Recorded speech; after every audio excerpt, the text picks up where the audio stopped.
అనుమతి కొరకు కేంద్ర మంత్రిని ఉమ్మడి జిల్లాల ఎమ్మెల్యేలతో కలిసి వెళ్లామని ఎంపీ కడియం కావ్య అన్నారు. ఈ సందర్భంగా ఎంపీ కడియం కావ్య మాట్లాడుతూ ఉమ్మడి జిల్లా ఎమ్మెల్యేలతో కలిసి కేంద్ర మంత్రి రామ్మోహన్ నాయుడును కలిసి మామ్నూర్ ఎయిర్పోర్టుకు అనుమతి ఇవ్వాలని విజ్ఞప్తి చేశామని, వెంటనే అనుమతి మంజూరు చేశారని తెలిపారు. మొత్తం 900 ఎకరాలలో మామ్నూర్ ఎయిర్పోర్టుకు ముమ్మరంగా పనులు జరుగుతున్నాయని తెలిపారు. వరంగల్ ప్రజలందరికీ కూడా ఒక గొప్ప శుభవార్త విన్నాము. వరంగల్కి మామ్నూర్ ఎయిర్పోర్ట్కి క్లియరెన్స్ రావడము, కేంద్రం నుంచి గ్రీన్ సిగ్నల్ రావడము చూస్తూ ఉన్నాము. ఇండియాకి తర్వాత హైదరాబాద్ ఇంటర్నేషనల్ ఎయిర్పోర్ట్ అథారిటీ వాళ్ళకి ఉన్న ఈ నిబంధనని సడలించడానికి మన సీఎం రేవంత్ రెడ్డి గారు తీవ్రంగా కృషి చేసి మొత్తానికి జిఎంఆర్ వాళ్ళని ఒప్పించినాక ఆ నిబంధన సడలింపు తర్వాతనే మనకి ఎయిర్పోర్ట్ ఏర్పాటుకి కేంద్రం గ్రీన్ సిగ్నల్ ఇచ్చింది. అయితే నా ఎన్నికలప్పుడు కానీ ఎమ్మెల్యే ఎన్నికలప్పుడు కానీ కాంగ్రెస్ ప్రభుత్వం ఏదైతే హామీలు ఇచ్చిందో మన వరంగల్ని రెండో రాజధానిగా డెవలప్ చేసే దిశగా ఎన్నో అభివృద్ధి పనులు నేను చేసి పెడతాను, ఇప్పటి నుంచో దాదాపు 20 ఏళ్ళ నుంచి పెండింగ్గా ఉన్నటువంటి అనేక సంక్షేమ పథకాలే కాకుండా అభివృద్ధి పథకాలు అంటే ఒక కోచ్ ఫ్యాక్టరీ తెప్పించుకోవడము, ఒక మెగా టెక్స్టైల్ పార్క్ తెప్పించుకోవడము, తర్వాత ఎయిర్పోర్ట్ మామ్నూర్ ఎయిర్పోర్ట్, తర్వాత మన అండర్ గ్రౌండ్ డ్రైనేజ్ సిస్టమ్, తర్వాత ORR IRR master plan approval, ఇవన్నీ ఒక్కొక్కటిగా అందులో భాగంగానే సీఎం రేవంత్ రెడ్డి గారు ఒక్కొక్కటి నెరవేరుస్తూ వస్తున్నారు.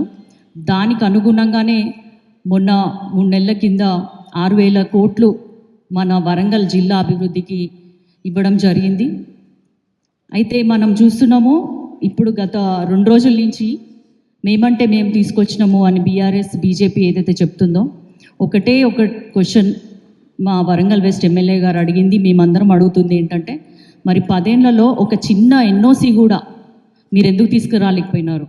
అది తీసుకొస్తే ఈ పాటికి ఎప్పుడో ఎయిర్పోర్ట్లో అసలు ఏర్పాటయ్యేది, విమానాలు కూడా ఎగిరేవి. ఈ టైంలో మీరు వచ్చి ఆ ఎన్ఓసి మేము తీసుకొచ్చినాక గత సంవత్సరం 2024లో దాదాపు 2-3 సార్లు వెళ్ళడం జరిగింది. రేవంత్ రెడ్డి గారు గవర్నమెంట్ ఆఫ్ ఇండియాలో మినిస్టర్స్ని కలవడం జరిగింది. అట్లాగే నేను కూడా పర్సనల్గా కలిశాను 2 టైమ్స్. అది వెళ్ళినాక ఒక జనవరిలో మనకి నో అబ్జెక్షన్ సర్టిఫికేట్ రావడము, తర్వాత నెక్స్ట్ 1 వీక్ లోపే ఇవన్నీ కూడా క్లియరెన్స్ రావడం జరిగింది. మనకి కావాల్సింది ఎయిర్పోర్ట్ అథారిటీ వాళ్ళు అడిగింది 950 ఎకరాలు, అందులో దాదాపు 696 ఎకరాలు ఆల్రెడీ ఎయిర్పోర్ట్ అథారిటీ చేతిలో ఉంది. ఇప్పుడు మనం ఎక్విజిషన్ చేయాల్సింది ల్యాండ్ది ఆల్మోస్ట్ 253 ఎకరాలు. సో అందులో భాగంగా మన ప్రభుత్వం ఆల్రెడీ 205 కోట్లు నిధులు మంజూరు చేయడం జరిగింది ల్యాండ్ ఎక్విజిషన్ కోసం.